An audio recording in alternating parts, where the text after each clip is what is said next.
एव च प्रमादमोह तमसो भवतो ज्ञानम् एव च सत्त्वात् संजायते ज्ञानम् रजसो लोभ एव च प्रमादो मोह तमसो भवतो ज्ञानम् एव च। अनुवाद। सतोगुण से वास्तविक ज्ञान उत्पन्न होता है, रजोगुण से लोभ उत्पन्न होता है और तमोगुण से अज्ञान प्रमाद और मोह उत्पन्न होता है। तात्पर्य, क्योंकि वर्तमान सभ्यता जीवों के लिए अधिक अनुकूल नहीं है, अतः उनके लिए कृष्ण भावनामृत संस्कृति की जाती है। कृष्ण भावनामृत के माध्यम से समाज में सतोगुण विकसित होगा। सतोगुण विकसित हो जाने पर लोग वस्तुओं को असली रूप में देख सकेंगे। तमोगुण में रहने वाले लोग पशु तुल्य होते हैं और वे वस्तुओं को स्पष्ट रूप में नहीं देख पाते।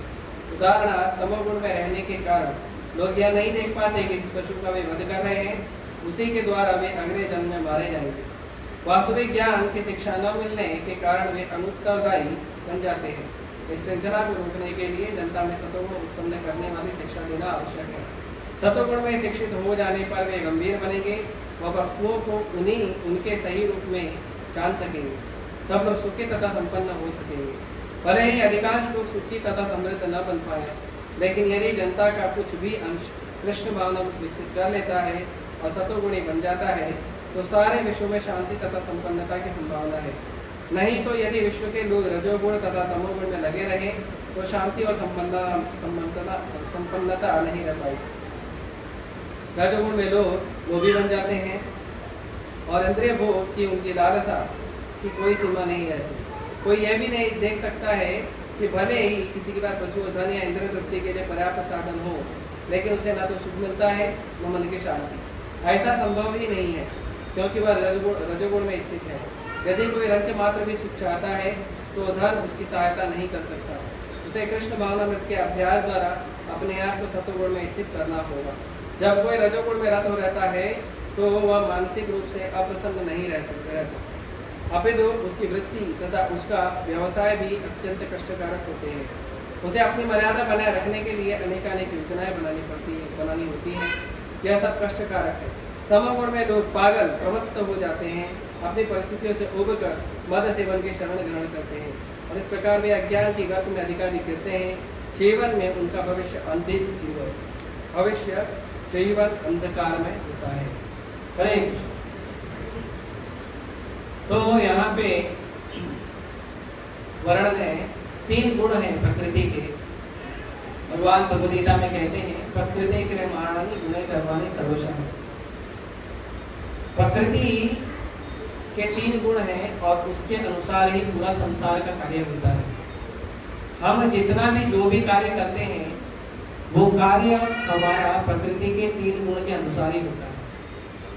आप कौन सी अवस्था में हो, आप कौन से स्वभाव में हो, आप कौन से व्यवहार में हो, ये देखकर कोई भी ज्ञानी मनुष्य ये आराम से पता कर सकता है कि आपके ऊपर कौन सा गुण हावी है। जब हमारे ऊपर कोई गुण हावी होता है तो उस गुण के अनुसार हम कार्य करते हैं। और पूरे संसार में ऐसा एक भी जीव नहीं है, छोटे से कीड़े से लेके ब्रह्मा तक, ब्रह्मा जी जिनका पूरा शरीर ही सतोगुण से बना है, ब्रह्मा जी तक के कोई भी व्यक्ति पूरे सृष्टि में ये 3 गुणों के बंधन से बाहर नहीं है। हर व्यक्ति इस 3 गुण के बंधन में ही है, सतोगुण, रजोगुण, तमोगुण। ये 3 गुणों के बंधन में हर व्यक्ति पड़ा हुआ है। यदि आपको जानना है कि सत्वगुण क्या होता है, रजोगुण क्या होता है, तमोगुण क्या होता है, तो ये 14 नंबर का अध्याय उसीलिए भगवान ने बताया है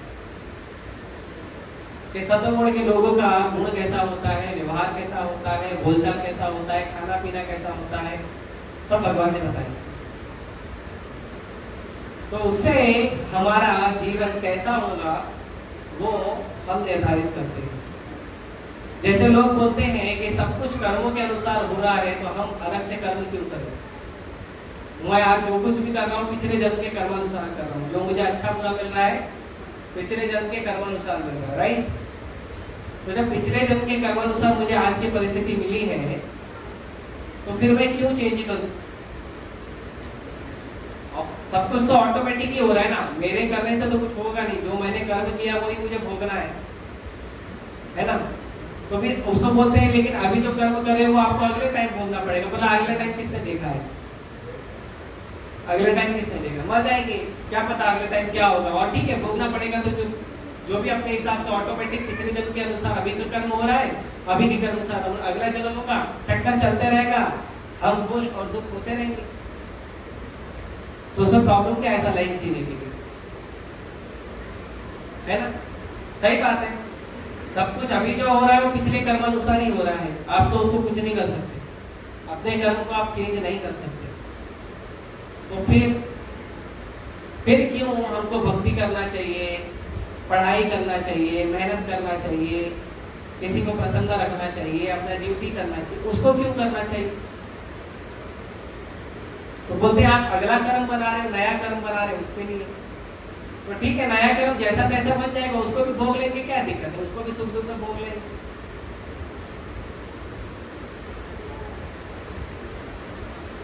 तो इसके बीच में ये तीन गुण के कर्म, तीन गुण घुस जाते हैं कि आपका पिछले जन्म के कर्मानुसार जो आज परिस्थिति है, इसके अनुसार जो आप नया कर्म बनाओगे, वो नया कर्म आप अच्छा और बुरा अपने हिसाब से बना सकते हैं, वो ऑटोमेटिक नहीं है। ये जो तीन गुण है, ये तीन गुण से आप अपना गियर चेंज कर सकते हो। जैसे गाड़ी आपको मिल गई, रोड आपको मिल गया, है ना, आपको गाड़ी कितना स्पीड में चलाना है ये आपके हाथ में है। आपके लेफ्ट हैंड साइड में जो गियर होता है उससे आप चेंज करते हो, वो गियर से आप चेंज करके गाड़ी का स्पीड चेंज कर सकते हो। तो जो लेफ्ट हैंड साइड का जो गियर है वो बहुत इंपॉर्टेंट होता है ना। गाड़ी में होता है क्लच होता है, ब्रेक होता है, और क्या होता है, तीन होता है, तीन पैड, एक्सेलरेटर, क्लच, ब्रेक और एक्सेलरेटर होता है गाड़ी, है ना। और उसके अभी ये तीन है, तो इससे तो गाड़ी चल जाएगी। या तो हमको एक्सेलरेटर दबाना है, या क्लच दबाना है, या ब्रेक दबाना है, तीनों का दबा के काम चला लेंगे, 1 2 3 1 2 3 1 2 3 करके गाड़ी चला लेंगे, राइट? नहीं, तो जो गाड़ी बनाने वाला उसने क्या किया, लेफ्ट हैंड साइड में गियर दिया है, आपको 1 नंबर पे चलाना है, 2 नंबर पे चलाना है, 3 पे, 4 पे, 5 पे, 6 पे, कितने नंबर पे चलाना है, वो गियर चेंज होता है, तो उससे पता चलता है। वैसे ये जो सतोगुण, रजोगुण, तमोगुण का जो गियर है, इससे हमारा नया कर्म अच्छा या बुरा बन सकता है। अगर हम सतोगुण में स्थित रहेंगे तो तात्पर्य में प्रभुपाद जी कहते हैं सत्वम संजायते ज्ञानम, मतलब अगर हम सतोगुण में रहेंगे तो क्या होगा, तो हम चीजें जैसी है वैसी उसको देख पाएंगे, एज इट इज। जो वस्तु जैसी है उसको वैसा ही देख पाएंगे। अच्छी चीजों को अच्छा देखेंगे, बुरी चीजों को बुरा देखेंगे, कौन सी वस्तु का कितना जीवन में उपयोग है वो देखेंगे। अपने लालच के पीछे, अपने मोह के पीछे, अपने दम्भ के पीछे, अपने ईर्ष्या के पीछे नहीं भागेंगे अगर सतोगुण में रहेंगे, क्योंकि हमें पता चलेगा कि कौन सी वस्तु हम यूज कर रहे हैं, उसका कितना उपयोग है, जो कार्य हम कर रहे हैं उस कार्य से हमको क्या फायदा होगा, क्या नुकसान होगा, ये पता होगा, है ना। तो आप उसके हिसाब से सोच समझ के कार्य करोगे। तो ये जो स्थिति है कि व्यक्ति समाज की परिस्थिति को, समाज की वस्तु को, संसार की वस्तु को, ज्ञान को जैसा है वैसा ही देखता है। कब देखता है, जब वो सतोगुण में रहता है। रजोगुण में व्यक्ति ऐसा नहीं कर पाता। रजोगुण का क्या कहा गया है, रजसो लोभ एव च। रजोगुण में आदमी लालची होता है, उसको पता है मेरे मेहनत करने से कोई फायदा नहीं होगा, लेकिन फिर भी उसका लालच उसका पीछा नहीं छोड़ता।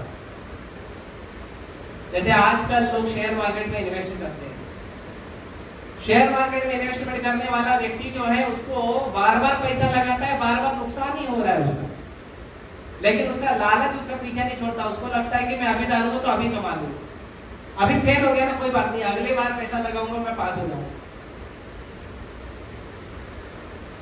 8 घंटे का ड्यूटी करता है, उसको लगता है अगर मैं 10 घंटे का करूंगा तो ज्यादा पैसा आएगा। 10 घंटे का करता है तो सोचता है 12 घंटे का करूंगा तो और ज्यादा आएगा। 12 घंटे का करता है तो सोचता है 14 घंटे का 16 घंटे का करूंगा तो और ज्यादा आएगा, और लगे रहता है पागलों की तरह अपने लालच के पीछे। उसको 3/6 की सोने की जगह और 3-4 रोटी या 6 रोटी जो खाता है वो खाने के लिए भगवान ने दे दिया है। घर में पुत्र परिवार पत्नी भी दे दिया है, अच्छे माता पिता भी दे दिया है, लेकिन फिर भी लालच होता है मुझे और पैसा कमाना है। अभी मैंने झोपड़ा खरीदा है, कल मैं 1 BHK का अपार्टमेंट खरीदूंगा, परसों 2 BHK का खरीदूंगा, फिर 3 BHK, फिर 4 BHK, फिर बंगलो, फिर एक्सेल साइज बिग बंगलो, है ना, फिर शाहरुख खान का मन्नत, अमिताभ बच्चन का प्रतीक्षा, बहुत बड़ा बड़ा बंगला खरीद दूंगा।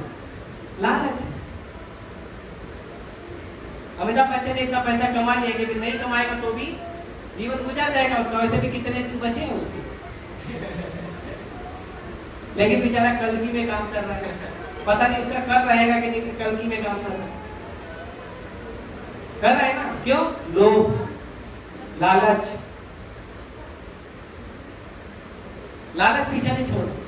ये जितने भी बड़े बड़े स्टार एक्टर हो गए हैं, बड़े बड़े सिनेमा स्टार, इतना कमा लिए हैं कि वो तो छोड़ो, उनके बच्चे तो छोड़ो, उनके पौधे छोड़ो, उनके पर पौधे भी आराम से खा लेंगे, इतना कमा लिया है उन्होंने, लेकिन लालच और कमा। हमारे नेताओं ने तो इतना कमा लिया है कि उनकी 10 पुश्तों को कुछ कमाने की जरूरत नहीं है, आराम से बैठ के खाएंगे, लेकिन लालच। फिर जनता को बेवकूफ बनाएंगे और पैसा कमाएंगे, और बेवकूफ बनाएंगे और कमाएंगे, और बेवकूफ बनाएंगे और कमाएंगे, लालच पीछे छोड़ता है। क्यों? ये लोग रजोगुण में है। रजोगुण में लालच बढ़ते रहता है, हमेशा लालच बढ़ता है। स्कूल कॉलेज में गया है तो सबसे पहला टारगेट होता है भाई फर्स्ट नंबर आना चाहिए, और बड़ी विस्मय की बात है कि क्लास का हर बच्चा सोचता है वही फर्स्ट नंबर आना चाहिए। कम से कम 40% बच्चे तो यही सोचते हैं कि फर्स्ट वही आऊंगा। वो तो एग्जाम के रिजल्ट के दिन पता चलता है कि किसका सपना टूटा है, किसका जुड़ा है। लालच। फर्स्ट रैंक अगर मान लो आ भी गया भगवान की कृपा से, अगले साल क्या सोचता है पता है? अगले साल सोचता है कि मेरा फर्स्ट रैंक मेंटेन होना चाहिए, नेक्स्ट ईयर भी फर्स्ट होएगा, उसके नेक्स्ट भी फर्स्ट होएगा, उसके नेक्स्ट भी फर्स्ट होएगा। लालच। देखिए फर्स्ट रैंक आएगा तो लोग उसको कॉलेज में स्कूल में क्या बोलेंगे? स्कॉलर, संस्कृत में पंडित, हाँ पंडित। लालच। भगवत कृपा से, भगवान की दया से दान मिल गया, मान लो कोई साधु है, भगवान की कृपा से उसको दान मिल गया, खाने पीने सोने रहने के लिए मिल गया, वो सोचता है और बड़ा पार्टी में जाके यज्ञ हवन करूंगा और दान मिलेगा, और यज्ञ हवन करूंगा और दान मिलेगा, और थोड़ा पूजा पाठ करूंगा और दान मिलेगा। लालच। लालच पीछा नहीं छोड़ता। क्यों? क्योंकि व्यक्ति रजोगुण में है। और तमोगुण के व्यक्ति की तो हालत ही खराब होती है। क्यों? तो कहते हैं प्रमाद मोहो तमसो भवतो ज्ञानम एव च। तो कहते हैं प्रमाद, मोह, तमसो और भवतो अज्ञानम एव च। कि उसको क्या होता है? प्रमाद होता है, मोह होता है और अज्ञान होता है। जो व्यक्ति तामसी होता है वो व्यक्ति की हालत कैसी होती है पहले तो वो प्रमादी होता है, वो एकदम नशे में ही रहता है हमेशा, वो कुछ न कुछ सोचते रहता है, कुछ न कुछ प्लान ही बनाते रहता है, और जो प्लान बनाता है सक्सेस होगा नहीं होगा बस पागलपन की तरह बनाते रहता है, प्रमाद होता है। और दूसरा मोह होता है, वो अटैचमेंट होता है, किसी चीज से अटैचमेंट हो गया छूटता ही नहीं है, किसी भी चीज से हो छूटता ही नहीं। और अज्ञानम, वो ज्ञान लेने की इच्छा ही नहीं होती उसकी कि मैं ज्ञान ले लूं, आज मेरी परिस्थिति खराब है तो मैं किसी से ज्ञान ले लूं, किसी से सलाह मशवरा कर लूं और अपनी परिस्थिति को अच्छा बना लूं। अच्छे लोगों से ज्ञान जानता ही नहीं है। जीवन में दुख आया क्या करूं, चलो 2 बॉटल दारू पिएंगे सो जाएंगे, फिर दूसरे दिन सुबह टेंशन गया नहीं, ठीक है आज रात को फिर दारू पी, फिर 2 बॉटल की आदत हो गई, अब 2 बॉटल में टेंशन कम नहीं हो रहा है तो क्या करेगा, 3 बॉटल पिए, 4 बॉटल पिए, और उसको लगता है क्या, उसका मोह कम हो जाएगा, उसका पागलपन कम हो जाएगा, उसका अज्ञान कम हो जाएगा। नहीं होगा, क्यों, तमोगुण में। तो जब भगवान कृष्ण की भक्ति करते हैं वो लोग सतोगुण में होते हैं, वो लोग संसार की वस्तु को जैसी है वैसी देखते हैं, अच्छी है तो अच्छी देखते हैं, बुरी है तो बुरी देखते हैं, फायदा देने वाली तो फायदे में देखते हैं, फंसाने वाली है तो फंसाने वाला देखते हैं, जैसा है वैसा देखते हैं। क्यों, क्योंकि भगवत गीता पढ़ते हैं, भागवतम को पढ़ते हैं, शास्त्रों को पढ़ते हैं, कृष्ण का नाम जप करते हैं, तो जैसा वस्तु है वैसा देखते हैं, साधु का संग करते हैं, ये कृष्ण के भक्त होते हैं। जो देवी देवताओं की भक्ति करते हैं वे रजोगुणी लोग होते हैं, इसीलिए देवी देवता की पूजा करते हैं, पूजा पाठ कर रहे हैं, बहुत अच्छा पूजा पाठ कर रहे हैं, ठीक है, बहुत अच्छा बड़ा अनुष्ठान किया, बहुत क्या कहते हैं रुद्राभिषेक करवा दिया, कहीं बड़ा यज्ञ दान करवा दिया, कहीं बड़ा स्कूल खोल दिया, कहीं बहुत बड़ा हवन करा दिया। हाँ?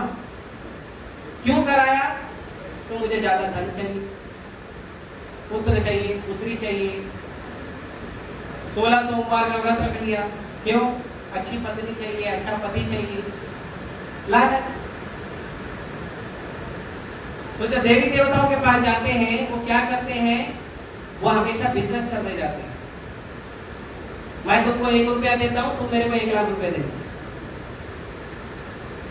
तो देवता भी ज्यादा सोचता है, तू धरती का 1 रुपया दे रहा है, मेरे को स्वर्ग का 1 लाख रुपया दूंगा, वो भी हंसता है ऊपर बैठ के। लेकिन क्या करें, रावण की तरह रजोगुणी लोग होते हैं, फिर काट काट के चढ़ाने लगते हैं, तो भगवान को आना पड़ता है, शिव जी को। इसके लिए देवी देवता में जिसको जल्दी रिजल्ट चाहिए वो शिव जी और दुर्गा माता की उपासना पहले करते हैं। शिव जी का एक नाम है आशुतोष, आशु मतलब जल्दी, तोष मतलब संतुष्ट होने वाले, 1 लोटे जल से भी संतुष्ट हो जाते हैं, खुश हो जाते हैं, फटाक से तुरंत दे देते हैं। तो लोग उनके पास ही जाते हैं, धन चाहिए, जन्म देही, धनम देही, रूपवती भार्या देही, अच्छा जन्म दीजिए, अच्छा धन दीजिए, सुंदर पत्नी दीजिए, अच्छा पति दीजिए। आजकल तो लड़की और लड़का दोनों क्या करते हैं, उनके पास एक नोटबुक होता है, पता है आपको, लड़की जब लड़का देखने जाते हैं लड़की वाले, और लड़का वाले जब लड़की देखने जाते हैं तो एक नोटबुक लेके जाते हैं, पता है, नहीं पता, एक नोटबुक लेके जाते हैं, उसमें पूरा लिस्ट लिखा रहता है कि लड़के में ये होना चाहिए, ये होना चाहिए, ये होना चाहिए, ये होना चाहिए, ये होना चाहिए, ये होना चाहिए। और लड़के वाले जाते हैं लड़की के पास, वो भी लड़की में ये होना चाहिए, ये होना चाहिए, ये होना चाहिए, ये होना चाहिए, ये होना चाहिए। सबको पता होता है कि हमारे घर में जो लड़का या लड़की देखने आया है वो ये सारी चीजें चेक करेगा। वो क्या करते हैं, वो जिस दिन लड़का या लड़की देखने आते हैं उस दिन क्या करते हैं, उस दिन ड्रामा कर लेते हैं, जो सारे गुण चाहिए सारे गुण दिखा देते हैं, बोलते असली रूप तो बाद में दिखाएंगे।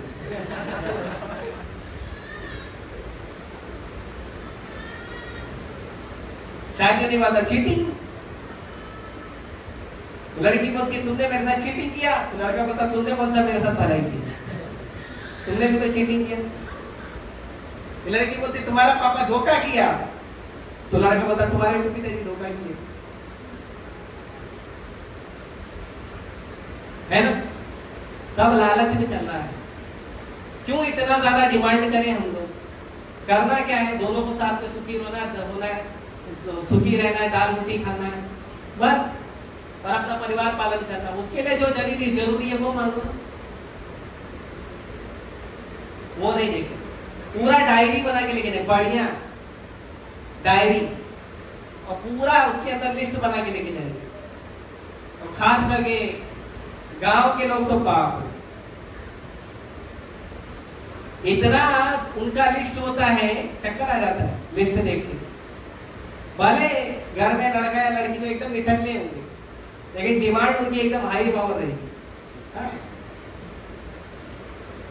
क्यों? क्योंकि लालच, बहुत कुछ। मैं योग्य हूं नहीं वो नहीं देखते हैं, क्या देखते हैं? ज्यादा मिलना चाहिए, ज्यादा मिलना चाहिए। अरे आप पे लायकियत है कि नहीं, आप पे योग्यता है कि नहीं, वो तो देखो। और नहीं मिला तो शिव जी को परेशान करते, जल चढ़ाएंगे 16 सोमवार, फिर 32 सोमवार, फिर 64 सोमवार। अरे 16 माला कर लो, कृष्ण कृपा कर देंगे। वो 16 माला नहीं करेंगे, 16 सोमवार जरूर करेंगे।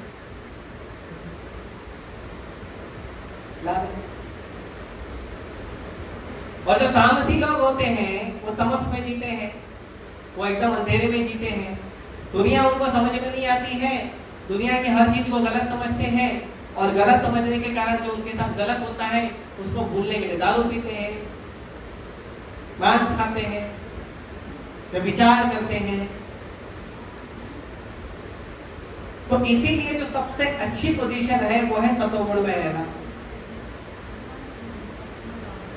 सतोगुण में रहना सबसे अच्छी पोजीशन है। और सतोगुण में रहने के लिए क्या करना होगा? सतोगुण में रहने के लिए भगवान कृष्ण की भक्ति करनी होगी। जो साधु महात्मा होते थे वो जंगल में रहते थे, ऐसे जैसे नीलाचल जो हमारा वैदिक फॉर्म है, ऐसी जगह पे रहते थे। आप देखेंगे एकदम साधु की तरह है पूरा। यहाँ पे आप बैठे हो, यहाँ पे अगर आप बाहर ठंडी होगा तो अंदर आपको गर्मी लगेगा, बाहर गर्मी होगा तो अंदर ठंडी लगेगा। क्यों? क्योंकि गौ माता का आशीर्वाद है। ये पूरा मंदिर गोबर से लेपा हुआ है। सतोगुण है, गोबर में सतोगुण होता है, गोमूत्र में सतोगुण होता है। जो नेचुरल एनवायरनमेंट होता है, जो हमारा प्राकृतिक संसाधन होता है, पेड़ है, पौधे हैं, हरियाली है, खुला आसमान है, ये सब सतोगुण है। इसमें भजन अच्छा होता है, भगवान के चरणों में मन लगता है। आप लोगों ने शहरों में जो भी भजन किया होगा, कल सुबह यहाँ पे बैठ के माला जप करो, देखो क्या मन लगता है भगवान जगन्नाथ जी के चरणों में। ऐसा मन आपका पूरे जीवन में एक माला भी ऐसा नहीं हुआ रहेगा कि जो माला यहाँ पे हो। सतोगुण, सतोगुण हर जगह शांति, न की न कान, गाड़ी का आवाज, न किसका कुछ नहीं। ये छोटे छोटे बेचारे बच्चे कुछ बोलेंगे तो बोलेंगे, नहीं तो कुछ आवाज नहीं आएगी। उनको भी माला दे देते हो बेचारे, वो भी करते कभी कभी एक दो बार। सतोगुण में एकदम शांत मन रहेगा, बरोबर भगवान के चरणों पे ध्यान देंगे।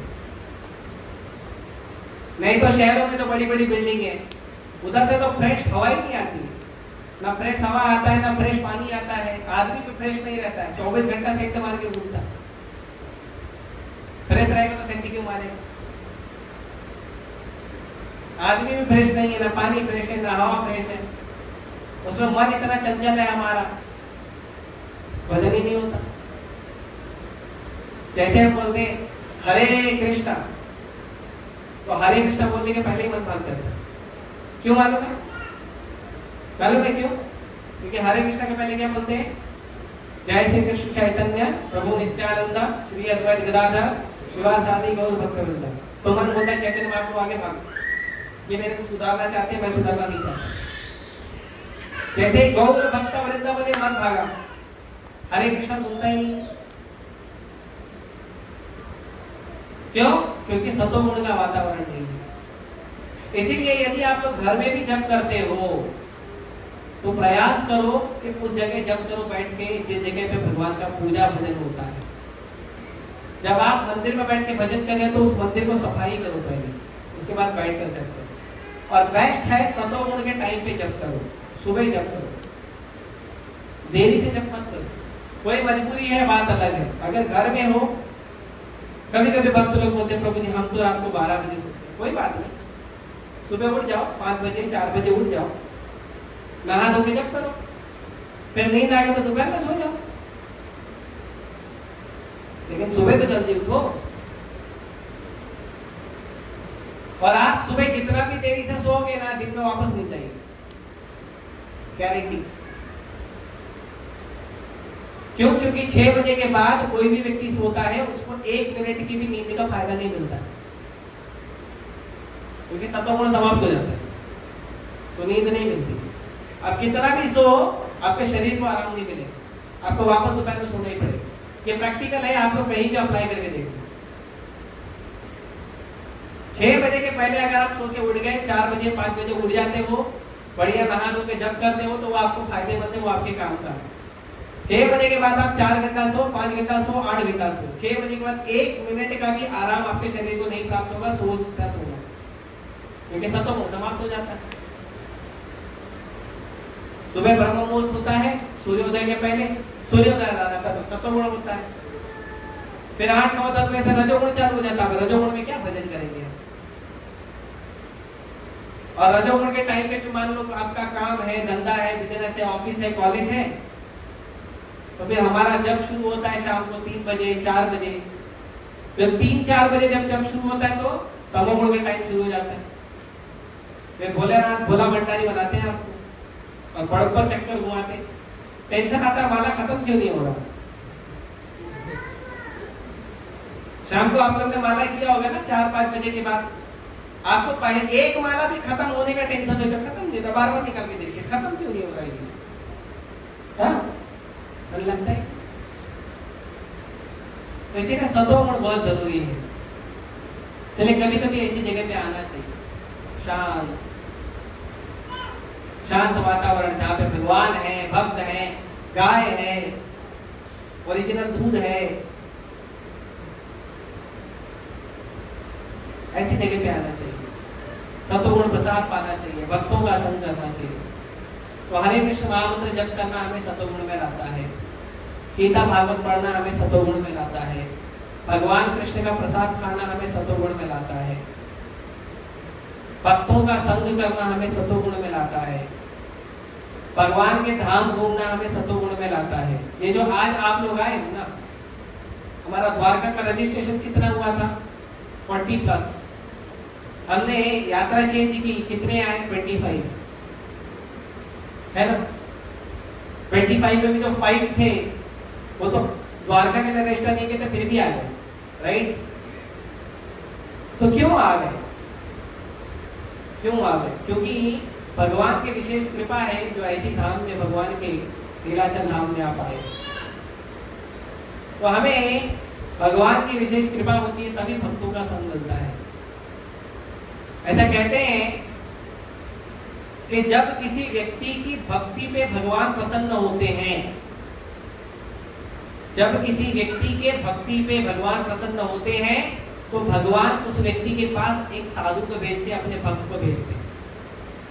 तो अगर आप लोग किसी साधु से, भगवान के किसी भक्त से रेगुलर मिल रहे हो तो उसका मतलब भगवान आपके ऊपर प्रसन्न है, आपकी भक्ति से प्रसन्न है। और अगर भगवान का भक्त आपसे दूर जा रहा है तो मतलब कहीं ना कहीं गड़बड़ है। ध्यान रखें। तो ये जो सारा कार्य है हमें सतोगुण में लाता है। हरे कृष्ण मंत्र जप करना, गीता भागवत पढ़ना, भक्तों का संग करना, प्रसाद खाना, कीर्तन करना, भगवान के सामने नाचना, गाना, भगवान के लिए सेवा करना, ये सब सतोगुण में लाता है। और जब सतोगुण में रहेंगे तो बुद्धि सही से काम करेगा, नहीं तो बुद्धि काम नहीं करेगी। तो बुद्धि या तो लालच में, लोभ में पड़ेगा, या तो मोह में पड़ेगा, या तो प्रमाद में पड़ेगा, या तो अज्ञान में पड़ेगा। बुद्धि काम नहीं करेगी। इसीलिए सतोगुण में रहना बहुत जरूरी है। और ये पूरी जो जगह है हमारा नीलाचल धाम, ये पूरा सतोगुण का हाई वाइब्रेशन है यहाँ पे।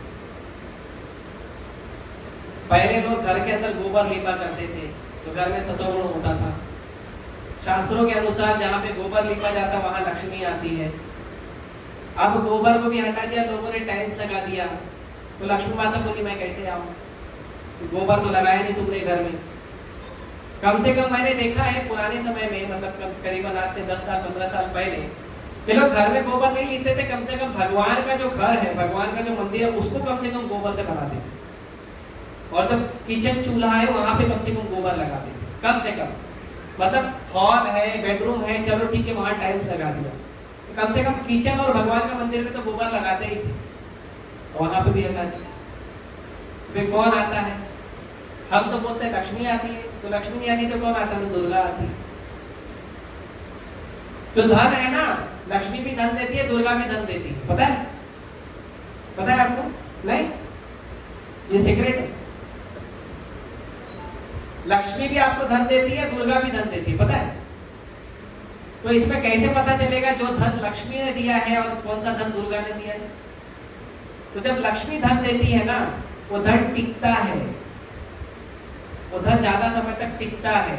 उस धन से आपको मन की संतुष्टि प्राप्त होती है, उस धन से आपको प्रसन्नता प्राप्त होती है, और वो धन आपको कृष्ण की सेवा में लगाने का मन करता है जब लक्ष्मी आपको धन देती है। क्योंकि लक्ष्मी धन की देवी नहीं है, लक्ष्मी धन की देवी नहीं है, लक्ष्मी सौभाग्य की देवी है। धन चाहिए तो कुबेर महाराज के पास जाओ, लक्ष्मी के पास नहीं मिलेगा। लक्ष्मी के पास आनंद मिलेगा, संतुष्टि मिलेगी, भगवान के चरणों में भक्ति मिलेगी, वो लक्ष्मी के पास मिलेगी। और थोड़ा धन भी दे देती है, ठीक है ले लो, साइड में पड़ा रहता है, लेकिन जब दुर्गा धन देती है तो धन यहाँ से आता है, वहां से निकल जाता है। वो धन जो है ना, धन करके आता है, धन करके निकल जाता है, उसको धन बोलते हैं। कैसे निकल जाता है? तो आपने जैसे कमाया वो आया, जिस स्पीड में आता है उसी स्पीड में कभी बीमारी में निकल जाता है, कहीं चोरी में निकल जाता है, कहीं लोन में निकल जाता है, वो रुकता नहीं है आपके पास। क्यों? क्योंकि वो जो धन है तो दुर्गा माता की कृपा का, और दुर्गा माता आपको 3 ताप देने के लिए रेडी रहती है, आध्यात्मिक, आदि भौतिक, आदि देवी। तो वो धन से हमें 3 ताप मिलता है, हमारे मन और शरीर का दुख मिलता है, दूसरे का मन और शरीर हमको दुख देता है, प्राकृतिक आपदाएं हमारे ऊपर आती हैं, उस धन से ऐसा होता है। इसीलिए हमें जो है सतोगुण में रहेंगे, लक्ष्मी माता के पास रहेंगे, तो आपको प्राकृतिक रहना पड़ेगा, नेचुरल रहना पड़ेगा। और आप चिंता मत करो, समाज का चिंता मत करो, समाज इतना एडवांस हो रहा है, इतना बढ़िया हो रहा है, इतनी बढ़िया गाड़ी बन रही है, इतने बढ़िया बंगले बन रहे, फायदा? गाड़ी में बैठ के दारू पी रहा है, बंगले में बैठ के दारू पी रहा है, क्या फायदा? बनाया बड़ा बड़ा बंगला, क्या फायदे का? दारू पी रहा है, मांस खा रहा है। इससे अच्छा हमारा झोपड़ा सही, 2 रोटी भगवान को भोग लगा के खाते। वो अरबों खरबों करोड़ों गुना अच्छा है, उसकी लालसा देवता करते हैं।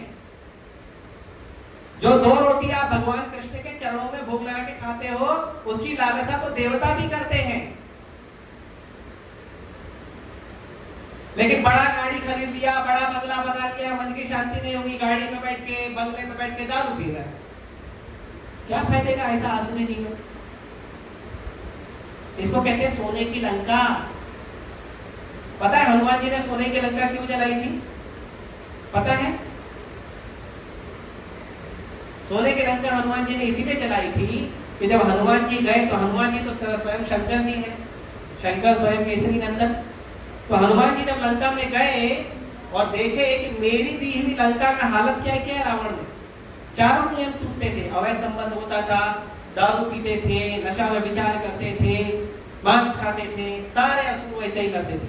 ऑलमोस्ट जो हमारा मॉडर्न इंडिया है ना, या जो वेस्टर्न कल्चर है, नंगे घूमना, मांस खाना, दारू पीना, वो सब लंका में ही होता था। आज के समय के हिसाब से जो एडवांस कल्चर है ना, वो लंका में 20 लाख साल पहले रावण कर रहा था। छोटे कपड़े पहनना, नंगा घूमना, दारू पीना, मांस खाना, सोने की लंका में रहना, पुष्पक विमान में उड़ना, ये सब रावण के वहां होता था। हनुमान जी को अच्छा नहीं लगा। जगत जननी माता सीता को अच्छा नहीं लगा। वो माता सीता कहां रुकी थी? वन में। वो नहीं रुकी थी लंके। विभीषण कहां रुका था? छोटी सी कुटिया, वैसे गोबर से बनाया था, लीप के छोटी कुटिया, उस पर लिखा था राम। हनुमान जी देखे क्या फायदा? सोने का घर बनाया, सोने की नगरी बनाया, लेकिन कलिंदर, बेकार, दुष्ट, आग लगाना पड़ेगा। हनुमान जी सोचा आग कैसे लगे? ना तेल लाया, ना घी लाया, ना माचिस लाया, ना कपड़ा लाया। हनुमान जी सोचने लगे आग तो लगाना, लेकिन कैसे लगाऊं? भगवान राम हृदय में बैठे, भगवान को मैं करता हूं। तेल और घी किससे लगाया? रावण ने। कपड़ा किससे लगाया? रावण ने। आग किससे लगाया? रावण ने। हनुमान जी बोले थैंक यू वेरी मच, अब मेरा काम हो जाएगा। फिर हनुमान जी ने पूरा लंका चला, इसी ने चलाया। तो ऐसा जीवन व्यर्थ का जीवन है। जिस जीवन में हम सोचते हैं बड़ा बड़ा गाड़ी, बड़ा बड़ा बंगला, बड़ा बड़ा ये मिलेगा, और लोग बैठ के उसमें दारू पी रहे हैं, मांस खा रहे हैं, व्यभिचार कर रहे हैं, कृष्ण का भक्ति नहीं कर रहे हैं, क्या फायदे का ऐसा जीवन? तो इसीलिए सात्विक जीवन होना चाहिए, सादा जीवन होना चाहिए, उच्च विचार होना चाहिए। तो जब आप लोग ऐसे आओगे कभी कभी यहाँ पे, तो ऐसा घंटी बजते रहेगा, ऐसा जीवन होना चाहिए, ऐसा जीवन होना चाहिए, है ना। तो घर पे भी जाओगे तो ऐसा थोड़ा व्यवहार रखोगे। तो सतोगुण में रहना बहुत जरूरी है। यहाँ पे आपको हर वस्तु सतोगुण में मिलेगी। मंदिर सतोगुण में है, स्वयं भगवान जगन्नाथ जी यहाँ विराजते हैं, नीलाचल धाम है ये। यहाँ पे आपको भगवान का भगवत प्रसाद मिलेगा जो सतोगुण में है। यहाँ पे आपको गीता भागवत का प्रवचन मिलेगा, सतोगुण में है। यहाँ पे हम कीर्तन करेंगे, सतोगुण में है। वो बात अलग है, थोड़ा स्विमिंग पूल में रजोगुण दिखाया था वो वहां जाएंगे तो रजोगुण दिखता है ना, हम सबको महल बना हुआ दिखता है। तो सतोगुण में है। यहाँ पे आपको पूरा सीनरी जो है सतोगुण में है। सुबह आपको और भी जगह दिखाएंगे, बहुत सुंदर सुंदर जगह है यहाँ पे। यहाँ पे वैकुंठ कोयली है, जहाँ पे जगन्नाथ जी जो है वो समाधि में है, वो भी आपको सुबह कल दिखाएंगे। फिर हमारा खेत दिखाएंगे आपको, बहुत सुंदर सुंदर खेत है। यहाँ पे कहाँ जाना ही नहीं पड़ता है, सब सब्जी यहाँ पे मिलता है, फल यहाँ पे मिलता है। वो आप आगे की तरफ गौशाला के बाजू में देखेंगे तो वहाँ पे तेल पेरने का मशीन लगाया है, तेल निकालने का। तो तेल भी यही निकलता है, तेल यही है, सब्जी यही है, फल यही है, बाहर जाने की जरूरत नहीं है। इसको वैदिक लाइफ कहते हैं, परफेक्ट लाइफ। प्रभुपाद जी कहते हैं थोड़ा सा खेत ले लो, एक गाय ले लो, खेत से अनाज उगाओ, गाय से दूध ले लो, उसको दोनों को मिक्स करके अच्छे से आप जीवन बिताओ, खाओ पियो और भगवान का भजन करो। First class life. क्या जरूरत है इतना बड़ा हमको शहर बनाने की? सोने की लंका बना दिया, आग लगाने लायक, क्या करें? तो इसीलिए सतोगुण में रहना चाहिए। तो यहाँ के जो भक्त लोग हैं उनको मैं प्रणाम करता हूँ। ये सब आनंदमय भक्त लोग हैं, सतोगुण में रहते हैं। और आप लोग से आशीर्वाद चाहता हूँ कि मैं भी रजोगुण और तमोगुण में ना जाऊँ, मैं भी सतोगुण में आऊँ और आप लोग से कभी कभी आके मिला करूँ। ऐसे तो मुंबई में सेवा है प्रचार का, और मुंबई जो है वो तामसी और राजसी लोगों की है, राक्षस लोगों की है। प्रैक्टिकली आप देखेंगे तो राक्षस लोग ही रहते हैं पूरा, है ना। हमारे घर में ही लोग हमें भक्ति नहीं करते, दुनिया की बात ही छोड़ दो, राइट। तो प्रैक्टिकली जो है लोग आसुरी स्वभाव के रहते हैं। तो हमें भगवान का आश्रय मिले, भक्तों का आश्रय मिले, भक्तों का संग मिले, महाप्रसाद मिले, हरिनाम मिले, गीता भागवत का ज्ञान मिले, वो सतोगुण है। उससे हम आगे बढ़ेंगे, उससे हमारा ज्ञान बढ़ेगा, भक्ति बढ़ेगा, भगवान के चरणों में रति बढ़ेगी और हम चले जाएंगे बैक टू गॉड है। ठीक है, हरे कृष्ण। किसी का कोई प्रश्न है? एक प्रश्न होगा क्योंकि लेट हो चुका है। प्रसाद है।